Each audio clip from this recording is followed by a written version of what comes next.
Саламатсыңарбы балдар? Жакшы эс алып турдуңарбы? Маанайларыңар жакшыбы? Силер оорубай жакшы жүрөсүңөрбү? Балдар, азыр кайсы мезгил? Күз мезгили. Күз мезгилинде бактарактардын жалбырактары саргайып жерге түшө баштайт. Күн суута баштайт балдар. Биз өткөн теманы эске салып кетсек, өткөн темада канаттуулар. Канаттуулардан бул көгүчкөн, сагызган, чабалекей, тоок жана короз. Бул дагы канаттууларга кирет. Биз баары жөнүндө өткөнбүз.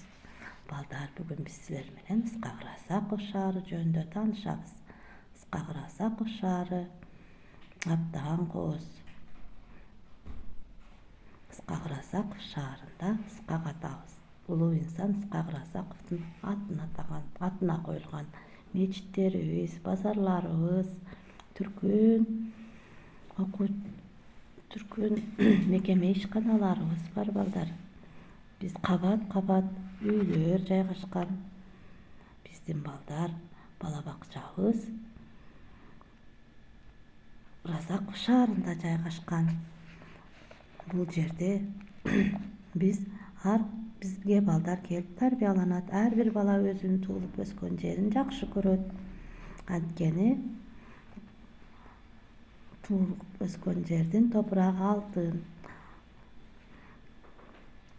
Шаарыбызды таза